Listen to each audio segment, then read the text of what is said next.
Good morning everyone. आज हम discuss करेंगे chapter first chemical reactions and equations के वो क्वेश्चन जो हर दूसरे साल बेटा एग्जाम में रिपीट होते रहते हैं। बिल्कुल ध्यान से समझिएगा।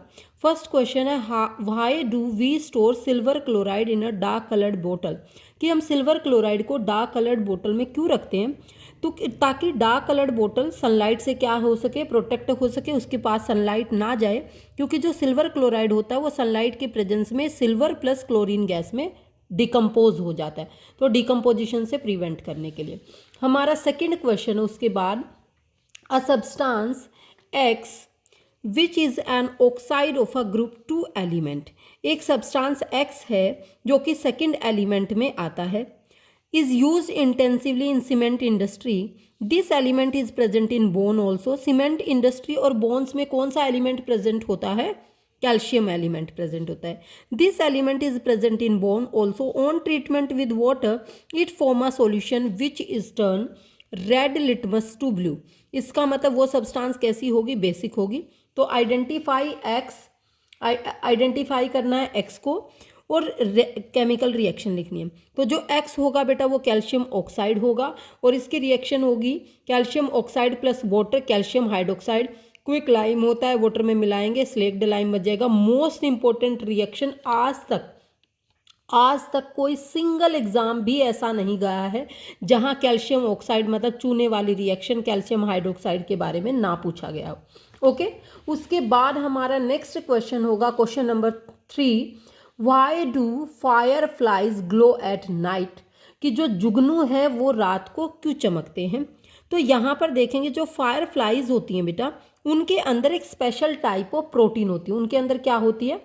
प्रोटीन होती है, और वो प्रोटीन एंजाइम के, उन्हीं की बॉडी में एंजाइम सिक्रीट होता है, एंजाइम के साथ रिएक्ट करके केमिकल रिएक्शन हो जाती है। इस वजह से हम इसको इस चैप्टर में पढ़ते हैं। रिएक्ट करके क्या हो जाता है? उसका एरियल ऑक्सीडेशन, मतलब हवा में उसका ऑक्सीजन की वजह से क्या हो जाता है?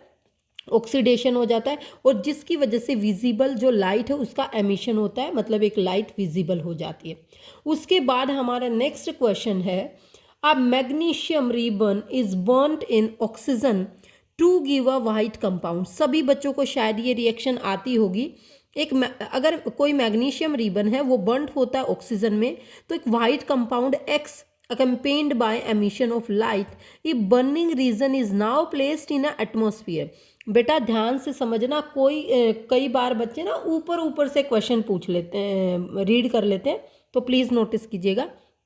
वो कह रहा है बर्निंग रिबन है, वो ऑक्सीजन की प्रेजेंस में बर्न हुआ, उसने एक वाइट कंपाउंड दिया एक्स, तो एक्स का आंसर तो क्या हो गया? Magnesium oxide. अब आगे देखना, क्वेश्चन जो है कॉम्प्लेक्स हो जाएगा।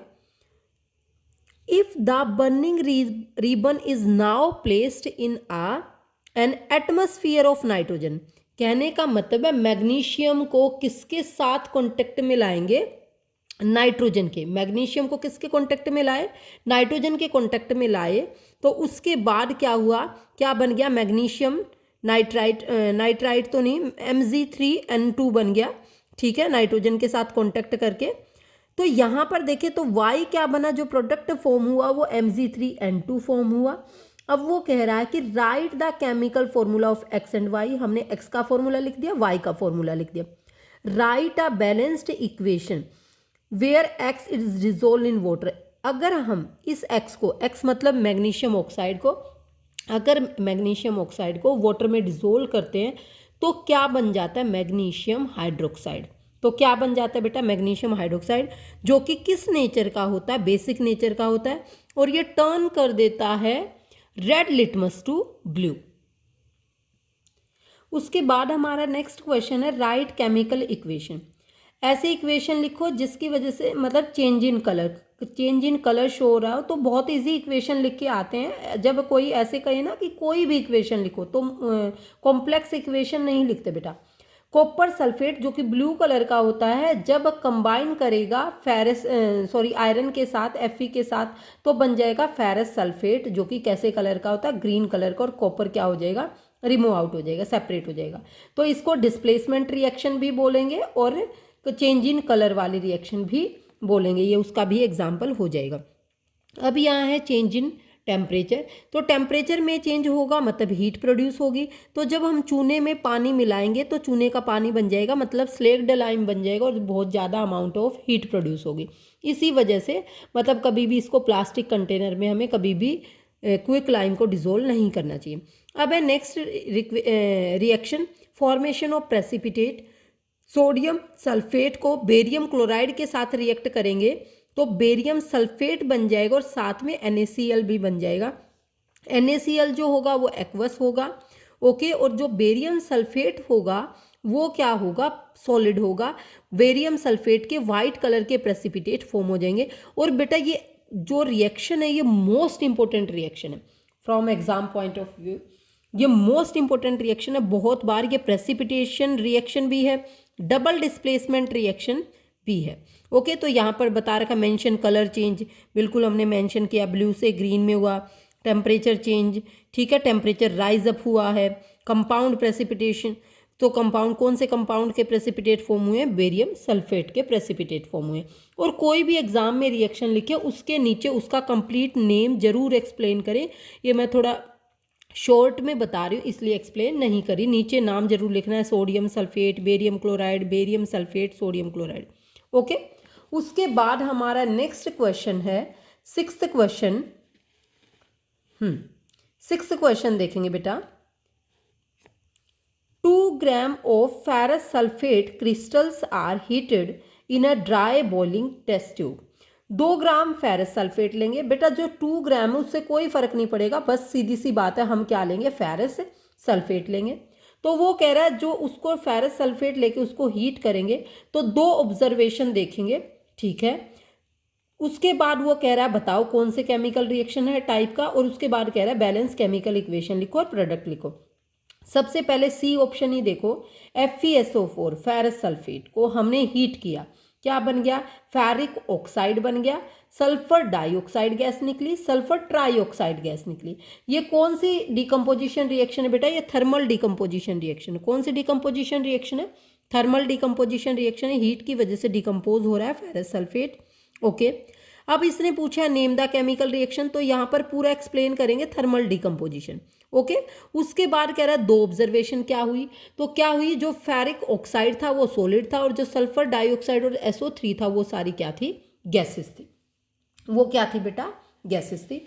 उसके बाद हमारा नेक्स्ट क्वेश्चन है 7th question, copper powder when heated in a china dish, the reddish brown surface of the copper powder.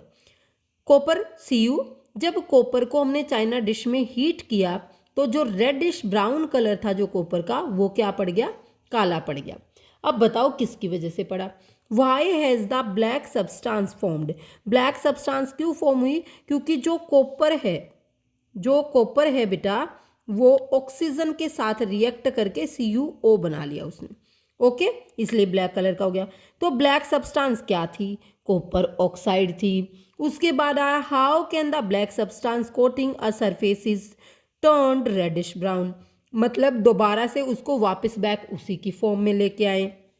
तो कॉपर ऑक्साइड को जब हाइड्रोजन गैस पास कराएंगे, कॉपर ऑक्साइड से जब हाइड्रोजन गैस पास कराएंगे तो दोबारा से हमें क्या मिल जाएगा, कॉपर मिल जाएगा और साथ में क्या ऑब्टेन हो जाएगा, वाटर ऑब्टेन हो जाएगा। ओके, अब नेक्स्ट क्वेश्चन और लास्ट क्वेश्चन है फर्स्ट चैप्टर का। बाकी आप फर्स्ट चैप्टर से बैलेंसिंग सीख लेना, बाकी आप फर्स्ट चैप्टर से रिड्यूसिंग और ऑक्सीडाइजिंग एजेंट सीख लेना, ऑक्सीडेशन, रिडक्शन, रिडॉक्स रिएक्शन, इस तरीके की रिएक्शन कर लेना।